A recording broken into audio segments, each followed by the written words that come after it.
How did you end up in Australia? So I finished my last year of uni after doing uni for 7 years in Arizona State University.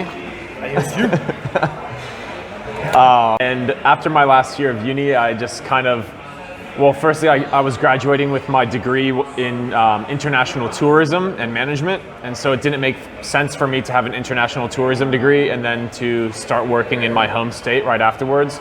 So I knew that I wanted to work in the tourism industry, and I knew that I wanted to work internationally.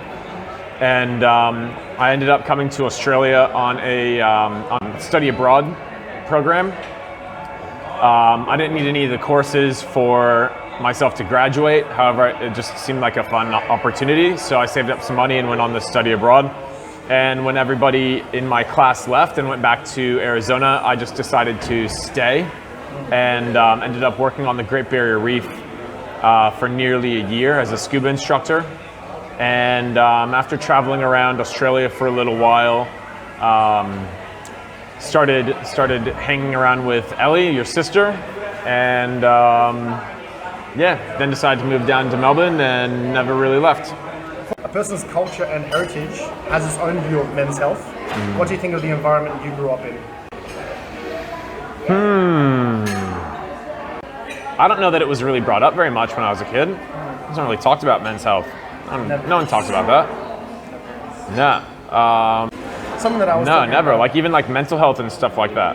Like literally men's health, it wasn't brought up from, and it's not like I'm not trying to like knock on my family or whatever. It just wasn't something we talked about. Australia actually does a better job at raising you up to be a man or a woman than the United States does.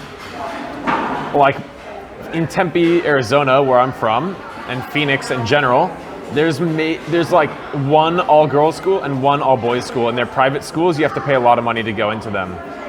And so like just that point of difference there alone, like, yeah, it's just, maybe in like the Midwest and some other places you'll get it a little bit more, but every public school in the United States is a mixed, it's co-ed. And so like even like gym class would have boys and girls inside of it. Yeah. And the only time that they'd really split the genders is when they were when you'd have like your super shitty like sex ed class that you'd go to, and they'd be like, okay, boys go in one classroom, girls go in the other one. But besides that, like literally everything else was co-ed. So. You put it, makes a lot of sense to me. I think that if it was taken advantage of, I went to a boys' school and they didn't really teach me how to be a man, or they didn't tell me what to expect. Also, shitty sex ed class, shitty like cigarettes. It doesn't teach you anything, dude. It doesn't teach you literally anything. Yeah, there's this is a condom, don't have sex. Do you think it falls on the family to be having those conversations? Actually, I feel like 2019, like more places are teaching kids to be fluid, have gender fluidity. Yeah. So it's not really teaching you the differences between men and women and the like. I think the positive differences between men and women, that's not really being taught, especially in like schools and stuff like that. I'm not knocking on somebody that falls in the middle. That's fine. I just think that this is live your truth, do what you got to do. That's right. Could people, could my high school have been better in like promoting like, this is what it means to be this is the responsibilities of a guy. It's okay to be hard, but it's okay to be like, more soft and loving and caring, right. And also be, emotional at times. And you can be the man of the house and also be in a homosexual relationship, or you can be, or I don't mean to say the man of the house, but like have like those characteristics. That's why I put it in. For lack of a better word, I mean like quotation marks. I did that when I said it. No, I got you. But you can do that no matter whether you're in a like homosexual relationship, or not, or whatever.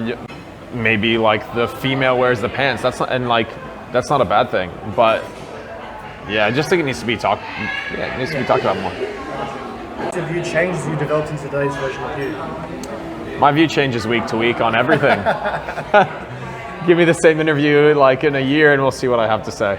I think that if you're not changing what your thoughts are as you're aging and developing, then what the hell are you doing with your life? It's one thing. I'm not saying that you can't have the same opinion, but like I think that it's important to continually question your own beliefs and continually question what your own truth is. keep developing your own thoughts, you know? So yeah, definitely. And look, man, that could mean that you're progressing your knowledge base and you keep questioning things. And maybe in 1 year I'd answer every single question the exact same way. But as long as I'm stacking knowledge and you know, You have something to and learn reasoning and stuff like that, yeah, fine. yeah, definitely.